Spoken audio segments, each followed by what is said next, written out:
Good day everyone, मैं गुलिस्ता advocate आपका आप सभी के अपने चैनल में खुशामदीद करती हूँ और उम्मीद करती हूँ आप सब खैरियत से होंगे। तो जैसा कि आप सभी को मालूम है, अपने इस चैनल पर मैं देती हूँ आपको कानून से जुड़ी कुछ ऐसी जानकारी जो भारतीय नागरिक होने के नाते आपको पता होना बहुत जरूरी है। तो इसी सिलसिले में आज की हमारी वीडियो का टॉपिक है पावर ऑफ अटॉर्नी क्या होती है। तो चलिए वक्त को बिना खराब किए चलते हैं आज के अपने वीडियो के टॉपिक की तरफ। पावर ऑफ अटॉर्नी एक ऐसा कानूनी डॉक्यूमेंट है जिसके माध्यम से कोई व्यक्ति किसी अन्य व्यक्ति को अपने स्थान पर कार्य करने के लिए, डिसीजन लेने के लिए या फिर सौदा करने के लिए अधिकार देता है। इसे हिंदी में मुख्तारनामा और अधिकार पत्र भी कहा जाता है।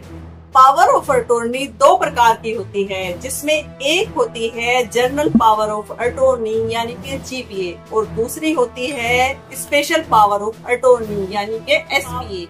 जनरल पावर ऑफ अटॉर्नी यानी कि जीपीए में व्यापक अधिकार दिए जाते हैं, जैसे कि संपत्ति को बेचना, बैंक से लेन देन करना या फिर कोर्ट में किसी कार्य के लिए पेश होना।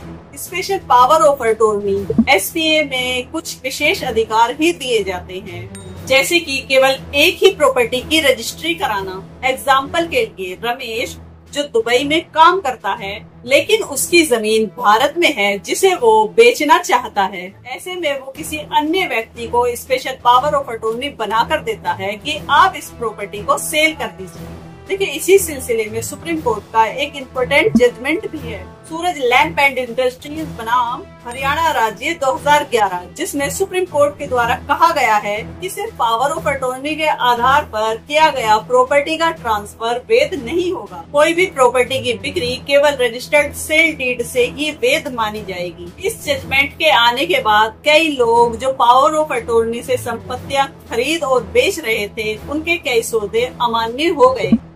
पावर ऑफ अटॉर्नी की कानूनी वैलिडिटी क्या है?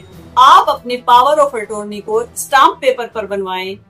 यदि इसका प्रयोग संपत्ति के लेन देन में हो रहा है तो आप पावर ऑफ अटॉर्नी को रजिस्टर्ड जरूर कराएं। और पावर ऑफ अटॉर्नी एक ऐसा डॉक्यूमेंट है जिसको कभी भी रद्द किया जा सकता है। तो यहाँ पर बात ये है कि पावर ऑफ अटॉर्नी एक कानूनी वैलिड डॉक्यूमेंट होता है जिसे आप अपनी अनुपस्थिति में किसी अन्य व्यक्ति को जो आपका विश्वास पात्र है अपने कार्य करने के लिए दे सकते हैं।